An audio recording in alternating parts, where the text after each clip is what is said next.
Um bom dia na paz de nosso Senhor e Salvador Jesus Cristo. Falamos ontem sobre oração. Aí Jesus pegou e deu um modelo de oração aos seus discípulos. Não quer dizer que seja uma reza, porque nós já falamos isso sobre a oração. Não useis de vãs repetições. Não adianta ler isso aqui ou repetir esse jargão todos os dias, certo? Precisa entender o que realmente Jesus quis dizer e ele quis ensinar. O capítulo 6 de Mateus, versículo 9, a seguir fala assim: Portanto, vós orareis assim: Pai nosso que estais nos céus, santificado seja o teu nome. Venha o teu reino, seja feita a tua vontade, assim na terra como no céu. O pão nosso de cada dia nos dá hoje. Perdoa-nos as nossas dívidas, assim como nós perdoamos aos nossos devedores. Não nos deixes cair em tentação, mas livra-nos do mal.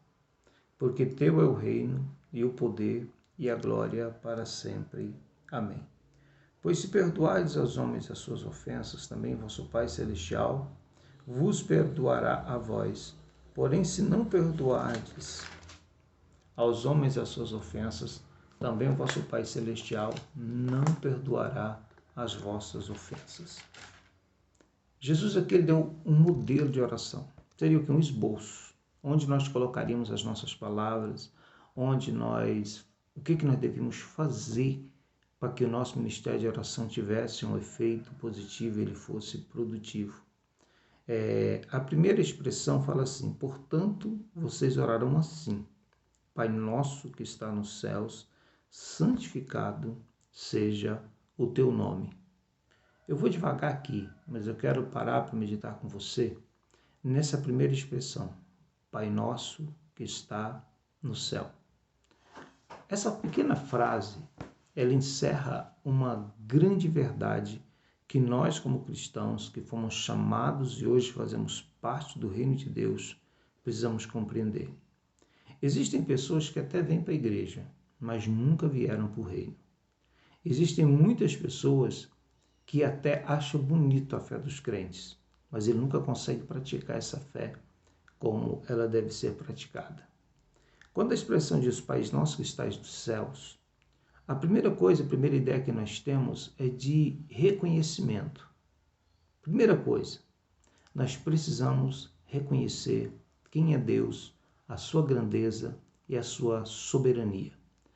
O capítulo 11, verso 6 de Hebreus fala assim: todo aquele que se aproxima de Deus precisa crer que Deus existe e que Ele é galardoador ou recompensador daqueles que o buscam. Olha bem, é impossível nós termos um ministério de oração produtivo, real, se lá no fundo, se na verdade, nós não cremos que Deus é soberano, Senhor dos céus e da terra. Fazem muitas imagens de Deus, fazem muitas formas de Deus, fazem muitos deuses para si. Sempre falamos sobre idolatria, sempre foi pregado contra ídolos. E nós sabemos que os ídolos, no passado, eles foram feitos de objetos como madeira, barro, gesso e tantos outros materiais que dava para se moldar. Mas, na verdade, também existe um ídolo que foi feito nos corações. Moldaram um Deus segundo os seus propósitos. Fizeram a semelhança de Deus aquilo que o homem controla, aquilo que o homem pode manipular, e um Deus que faz as coisas de acordo com o desejo humano. Um Deus que aceita o pecado, um Deus que não tem senso de justiça, um Deus que não é galardoador, um Deus que não pune os erros dos seres humanos. Fizeram uma imagem de um Deus. E muitas igrejas estão pregando um Deus dessa forma. Mas nós realmente sabemos quem é o nosso Deus? Um dos grandes conflitos da história de Jesus foi que ele queria ser reconhecido como Deus, como Filho de Deus. Sendo Filho de Deus, ele estaria na essência de Deus. Mas nem todas as pessoas que se aproximaram de Jesus conseguiram reconhecer Jesus realmente na sua totalidade. Nicodemos chegou e falou assim: bom mestre, beleza, ele era mestre por excelência. Mas o que Nicodemos expressa não é filho de Deus, não é Deus, é um bom mestre. É isso que ele conseguia ver em Jesus. Nós conseguimos observar passagens bíblicas mais na frente. Uma, por exemplo, que se destaca, é quando Jesus conta a parábola do homem que acumula muitas riquezas e a Bíblia diz que ele vai ser chamado. E aí Jesus pergunta assim, e a morte vindo naquele dia, uma voz pergunta para ele, e o que tu tens preparado, para quem será? Como começou Jesus a contar essa parábola? Porque um certo rapaz, vendo que Jesus havia chegado naquele lugar, ele expressa o seguinte: Senhor, é muito bom o Senhor estar aqui. Fala para o meu irmão repartir comigo a herança. Jesus olhou para aquele homem. A resposta dá para perceber que ela não é muito satisfatória. Ele fala assim: quem me pôs como repartidor e juiz entre vocês?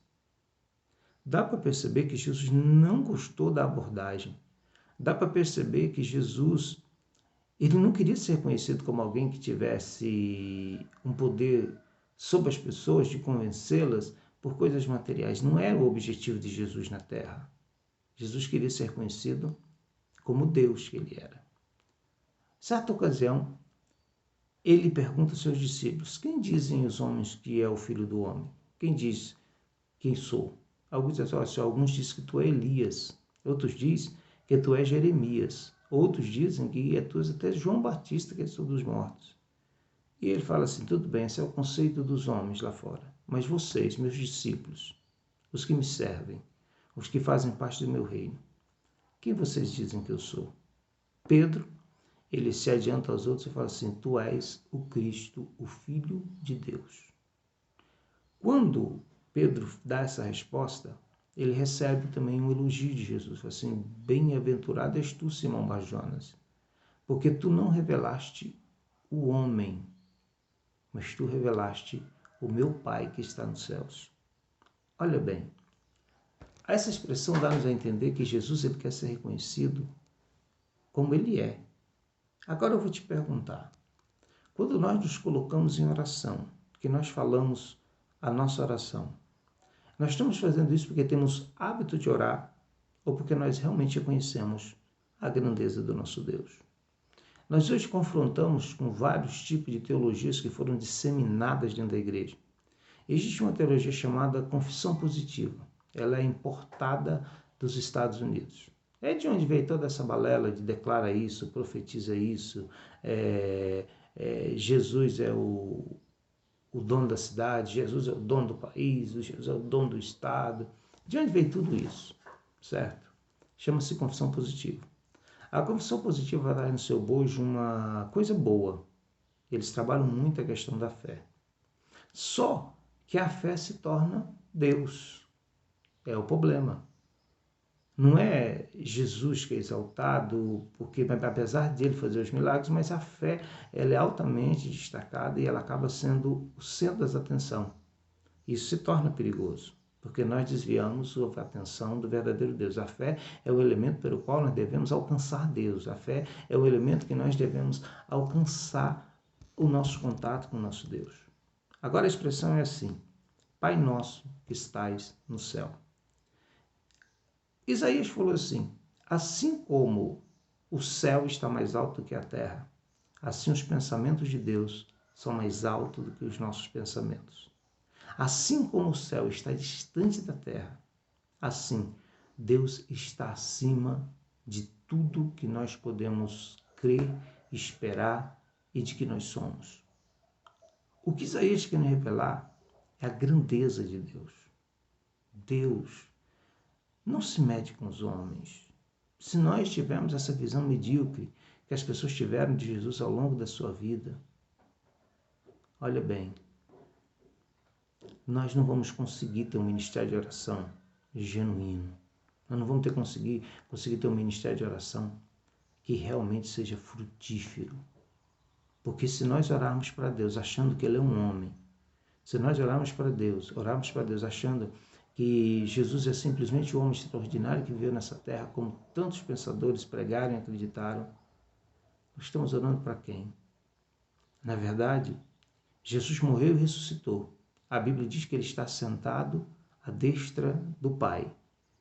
Isso é muito difícil da gente explicar, porque existem muitos segmentos e facções de ideias dentro disso aqui. Mas tudo bem. Eu quero te falar uma coisa.